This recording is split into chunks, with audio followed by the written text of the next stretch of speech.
Hi, I'm Michael Dambra, Kenneth W. Colwell Chair of Accounting and Law, and I'm here today to talk about SPACs, what they are, and what happened to them.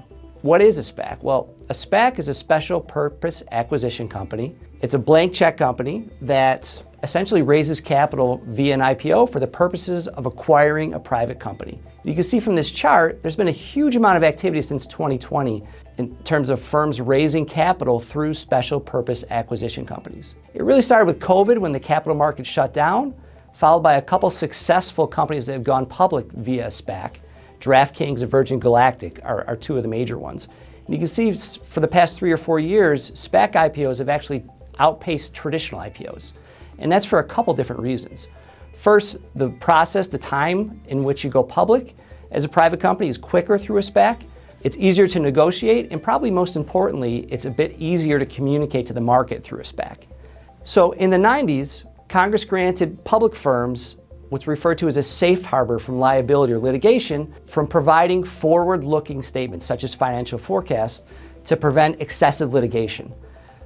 Congress actually excluded IPOs from this safe harbor because of their speculative nature. They're brand new, they typically don't have a lot of revenue.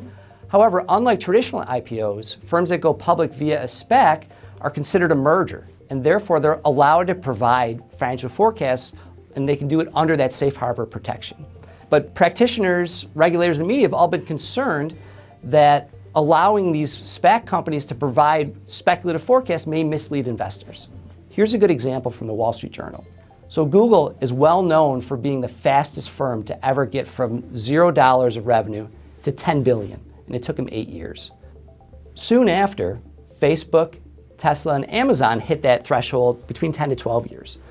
What we saw during the SPAC boom, where these are all electric car companies, are projecting to go from $0 in revenue to $10 billion within 2 to 6 years. So highly aggressive, and regulators, practitioners were concerned this was misleading investors. So what I did with my 2 co-authors from the University of Berkeley, we studied the economic consequences of these projections. We found as firms that go public via SPAC provide more aggressive growth projections in their revenue, they elicited higher stock market reactions, higher retail buying from retail investors, and then more social media coverage as those growth projections were more aggressive. However, it didn't appear to influence institutional investors or traditional media, and so it affected a particular subset of investors. And then subsequent to the SPAC merger, the firms that had the most aggressive growth forecasts were the more likely to underperform in terms of stock performance and financial performance, and were more likely to get sued. And so our evidence was very consistent with some of the regulators' concerns that this was misleading investors. We ended up writing a comment letter to the Securities and Exchange Commission summarizing our findings. And so in the past 2 weeks, the Securities and Exchange Commission actually finalized rules related to SPACs and their disclosure practices, and they actually removed the safe harbor protection for firms that go public via SPAC. So SPAC firms can still potentially provide forecasts, but they're subject to higher litigation risk. In their finalizing of their rules, they cited our research and our comment letter approximately 17 times. This was just one example of how academics at the School of Management, University of Buffalo, are making an impact. Thanks for your time.